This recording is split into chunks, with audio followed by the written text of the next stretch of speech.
Ernst and young എന്ന് പറയുന്ന ഒരു കമ്പനിയിൽ അമിതമായി ജോലിഭാരത്തിൽ ഏർപ്പെട്ട് ജീവിതം മരണത്തിലേക്ക് പോകേണ്ടി വന്ന അന്ന എന്ന് പറയുന്ന ഒരു മകളുടെ കഥ, ഒരു സംഭവം, അത് വളരെ വേദനയോടെ നമ്മൾ ചർച്ച ചെയ്തുകൊണ്ടിരിക്കുമ്പോൾ കേന്ദ്ര ധനകാര്യമന്ത്രി നിർമ്മല സീതാരാമൻ ജി ദൈവവിശ്വാസമുണ്ടെങ്കിൽ അത്തരം സമ്മർദ്ദങ്ങൾ മറികടക്കാം എന്നൊക്കെ പറഞ്ഞൊരു പ്രഭാഷണം നടത്തുകയുണ്ടായി.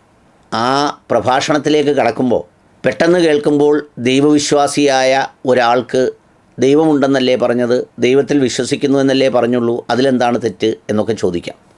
എന്നാൽ അതിനെ കുറച്ചുകൂടി ആഴത്തിൽ പരിശോധിക്കുമ്പോൾ ഒരു മന്ത്രി എന്നുള്ള നിലയിൽ അതിനെ നിയന്ത്രിക്കാൻ ആവശ്യമായ നടപടികൾ ദൈവത്തെ ഏൽപ്പിക്കലാണ് പണിയെങ്കിൽ പിന്നെ നിർമ്മല സീതാരാമൻ ധനകാര്യമന്ത്രിയായിട്ടോ ആ കസേരയിലോ ആവശ്യമില്ലല്ലോ. അത് ദൈവത്തിന് വിട്ടുകൊടുത്താൽ പോലെ. അതിനെക്കുറിച്ച് ചിലത് പറയാനുണ്ട്. ദൈവവിശ്വാസികളായ മനുഷ്യർക്ക് വലിയ ആശ്വാസമാണ് ദൈവവിശ്വാസം, അതിലൊരു തർക്കവുമില്ല.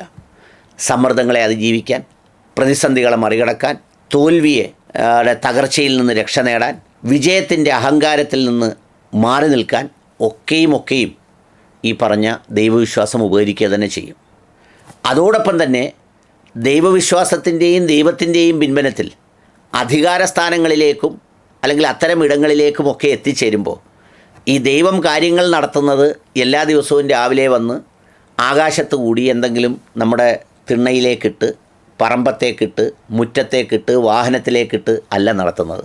അതൊക്കെയും ഇതേ ദൈവവിശ്വാസത്തിൻ്റെ മഹത്വം പറയുന്ന ആളുകൾ ഓരോ പദവികളിലേക്കെത്തുമ്പോൾ അവർ കൂടി ചെയ്യേണ്ട കാര്യങ്ങളെ ചേർത്ത് വെച്ചുകൊണ്ട് ചെയ്യുമ്പോഴാണ് അതിനൊരു അർത്ഥവും ഭംഗിയുമുള്ളൂ.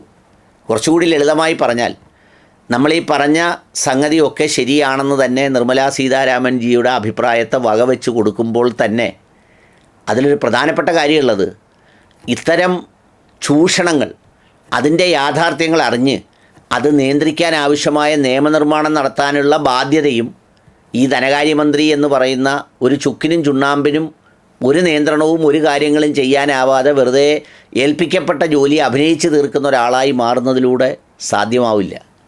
അതിലിടപെടാനാവണം, അതിൽ നിയന്ത്രണം കൊണ്ടുവരാനാവണം. ഇപ്പം നമ്മളൊക്കെ ഇന്ത്യയിൽ IT കമ്പനികൾ വളരുന്നു, മറ്റേത് വളരുന്നു, ഇത് വളരുന്നു എന്നും പറഞ്ഞ ആവേശം കൊണ്ട് നമുക്ക് ഒത്തിരി തൊഴിലവസരങ്ങൾ ഉണ്ടാകുന്നു, നല്ലതാണ്. പക്ഷേ അതിൻ്റെ ഒരു മറുവശം എന്താ? ഇവിടെ ഇത്രമേൽ ഇതെല്ലാം കിട്ടുന്നത് യൂറോപ്പിൽ അവരൊരു എംപ്ലോയി സെറ്റപ്പ് ഉണ്ടാക്കി ഒരു സ്ഥാപനം ഉണ്ടാക്കിയാൽ അവിടുത്തെ ഒരു ജീവനക്കാരനോ ജീവനക്കാരിക്കോ കൊടുക്കുന്ന ആനുകൂല്യങ്ങളുടെ 4/1 മാത്രം കൊടുത്താൽ മതി ഇവിടുത്തെ ആളുകൾക്ക്.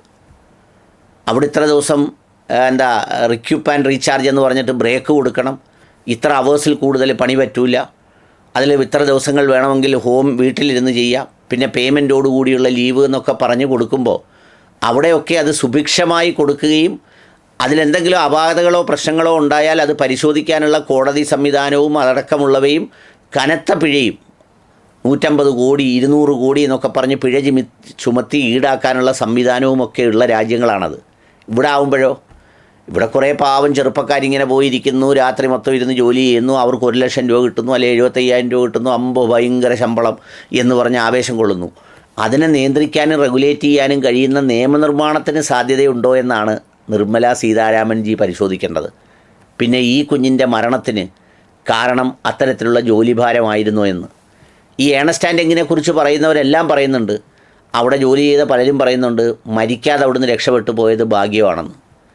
അപ്പോൾ അങ്ങനെ പറയുമ്പോൾ അത്തരം കാര്യങ്ങൾ നോക്കുന്നതിന് പകരം അത് ദൈവവിശ്വാസമുണ്ടെങ്കിൽ നടക്കും, അല്ലെങ്കിൽ നമ്മൾ തന്നെ കുറച്ചുകൂടെ നോക്കണം, അല്ലെങ്കിൽ നമ്മുടെ ഉത്തരവാദിത്തമാണ് എന്നൊക്കെ തരത്തിൽ പറയുന്നത് എത്ര ബാലിശവും എത്ര ദുർബലവുമാണ്. പ്രത്യേകിച്ച് ആ കസേരയിൽ ഇരുന്നുകൊണ്ട് ചെയ്യാവുന്നത് ചെയ്തിട്ട് വേണം. നമ്മൾ സാറിന് പറയുമല്ലോ, നാടൻ വെറും അത്ര വലിയ വിദ്യാഭ്യാസമൊന്നുമില്ലാത്ത ആളുകൾ പറയുമല്ലോ, താൻ പാതി ദൈവം പാതി എന്ന് പറയുന്ന പോലെ ആദ്യം നിർമ്മല ചേച്ചിയുടെ പങ്ക് നിർവഹിക്കൂ, എന്നിട്ട് ബാക്കി കാര്യങ്ങളെക്കുറിച്ച് പറയൂ.